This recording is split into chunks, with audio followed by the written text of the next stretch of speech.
Hello, I'm Alexandra Coghlan. Glyndebourne is famous for its beautiful gardens with their formal borders and paths, the lawn and of course the lake. But if you wander just a little bit further, you'll find yourself in a totally different world, somewhere far wilder, where the garden meets the countryside. Where better to meet Verdi's tragic country girl heroine, Louisa Miller.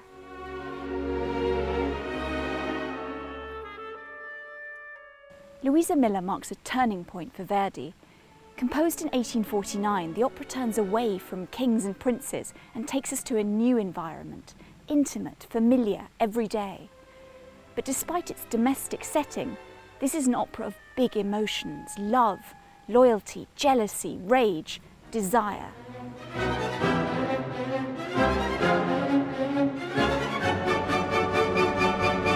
Sweet and trusting, Louisa Miller has fallen madly in love with the mysterious stranger Carlo.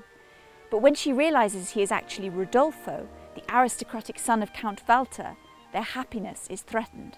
Walter has rather loftier ambitions for his son, and together with his sinister henchman Wurm, schemes to tear the lovers apart.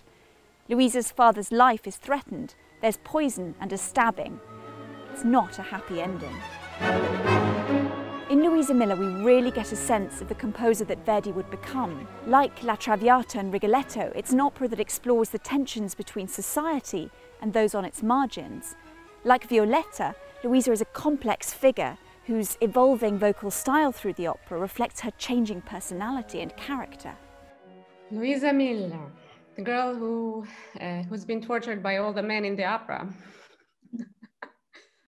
She's just a girl who is living her life. She's very religious, and she has very strong personality, because when it gets more dramatic, she has this will, and she's not afraid of anybody, in my opinion. And that's really makes her special for me, because she just wants to live her life, and she wants to love and be loved, and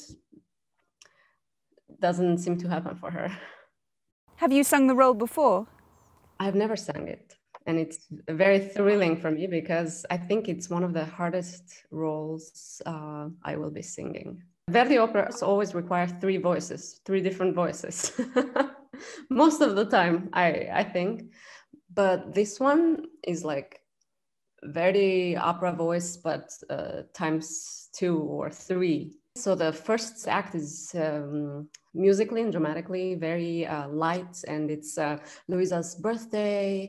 All the neighbors and all the people in the opera are together celebrating her birthday, and her friend Laura is there, and it's all very bright and nice, and it's her birthday and she's happy, everybody's happy. And then the second act is very dramatic in the music, and it's angry, and it's like all this tormented moments. And the third act, she has to float. The role becomes a very difficult, not only musically, but also dramatically. As an actress also, it's very appealing to me, because you can't look at it just as a musical piece. You have to look at it as a complex thing. Can you tell me a little bit about what it's like to be down here to work with Glyndebourne? I'm always looking forward to working in Glyndebourne, because the atmosphere is just so nice and so positive. It just makes you want to create and be creative, and I just like being there so much. In 1849, Verdi came back to his hometown of Busseto in Italy. It was the end of what he called his years in the galleys, churning out opera after opera.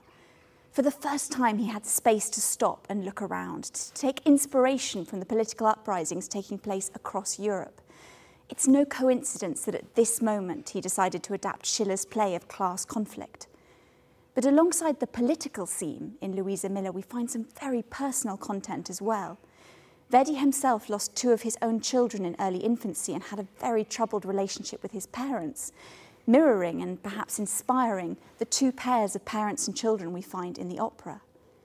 But alongside this intimacy, the close-up intensity of this piece, there's also a widescreen scope and grandeur to Louisa Miller, created by the unusually prominent chorus. I'm really excited. This is a superb up for the chorus. There's such an enormous range of colours and choral effects, and in Act One particularly, some really thrilling choral finales. And there's quite a lot of variety for the chorus through the opera, isn't there? There are these moments of thrilling grandeur and majesty at the end of some of these finales, but also music of extraordinary intimacy and delicate transparency. Like the very opening is so intimate and dolce. It's a really lovely effect. To give you a flavour, that beginning, Ti desta Luisa, so simple and innocent. By the end of the first scene of Act One, we're also already into really high-octane stuff. He uses the chorus like a Bunsen burner to kind of simmer the scene and then let it finally boil and the lid blows off. There's a full chorus sound and the principal soaring over the top. Luisa, hits a top B flat.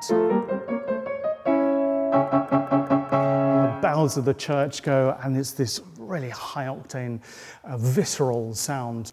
And how does Verdi write for chorus? Is he a good sort of manipulator of them dramatically? Sometimes he uses them just as an extension of the orchestral colour. So at the beginning, when Luisa and Rodolfo are into their jaunty love duet, the chorus are just kind of bubbling underneath. So they're just like pizzicato strings, but he's able then just to gradually let them off the leash. That kind of sound, and he harnesses the power of both the orchestra and the chorus in tandem to produce that kind of rocket-fueled effect that you get towards the end of these finales. We know Traviata, we know Trovatore, Rigoletto so much better, and they're all kind of a period. Do we hear echoes of the Verdi to come? We very much do. The intensity of the kind of domestic scale of it.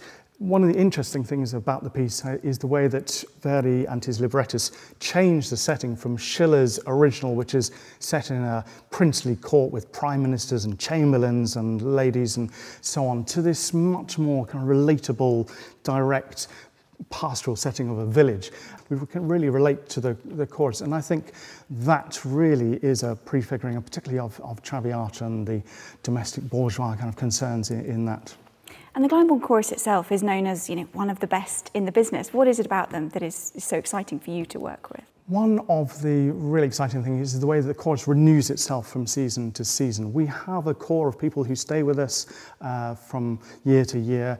There are some people who are returning for a second or third season, but there's always an influx, again, of about a third of them who are coming to Glyndebourne for the first time. They're, well, everyone's eager and keen, but they're particularly super keen to make their mark, and that gives it a fizzing energy and an unusual kind of freshness, I think. Enrique Mazzola conducts a brand new production of Luisa Miller, directed by Christoph Loy.